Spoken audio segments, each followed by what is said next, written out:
Traditional storytelling. Story number 3. The straw, the coal, and the bean. There once was a little old woman who lived in a certain village, and she had a whole mess of beans that she decided to cook up. So she gathered her pot and filled it with water and dumped all of the beans in there. And to get the fire really going, she grabbed a handful of straw and shoved it under the pot. As the pot began to bubble, one of the beans jumped out and landed next to a piece of straw. And out rolled a piece of coal, who joined the pair. The coal said to the pair, "What good fortune have we? How did you get out of there?" The bean looked at him and said, "It was only good luck, my friend. If I hadn't, I would already be cooked to mush, just like my friends."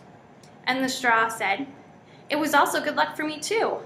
She gathered up 60 of me and my friends and meant to put us in the fire and burn us all up at once. But I was lucky and I slipped through her fingers.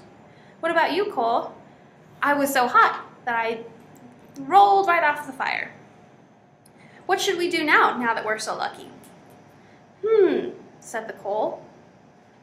"We should go on a trip. We should go abroad. We've been so lucky, we need to use our good fortune." So they all agreed, and they all started off on their journey. But they soon came to a brook, and the brook was too wide for them to cross, and they didn't see any bridges, there was no logs, so they had no way to get across.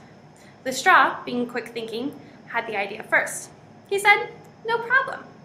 I will stretch myself from side to side so that you can use me as a bridge." Everyone agreed. So the straw stretched himself, and soon the coal began to roll across the makeshift bridge. However, when he got to the middle, he looked down and he saw the rushing water, and he began to tremble, and he was so scared he couldn't move. Beneath him, though, the straw began to burn and soon broke in half, and both of them fell into the water. The hot coal bubbled the water, and they were soon swept away. The bean sat on the other side of the bridge, and the other side of the brook, having never gone across the bridge yet, and he laughed so hard he couldn't help himself. He laughed and he laughed and he laughed, until finally he burst in half. And he would have been there and below him, but soon his good luck happened again. A man traveling, who was resting by the brook, saw what had happened, and he took pity on the bean. And he took out some black thread, and he stitched the bean back together. And the bean was so grateful, and he was so happy. And that is how all beans, ever since then, have gotten their black seam. That's the story of the straw, the coal, and the bean. The end.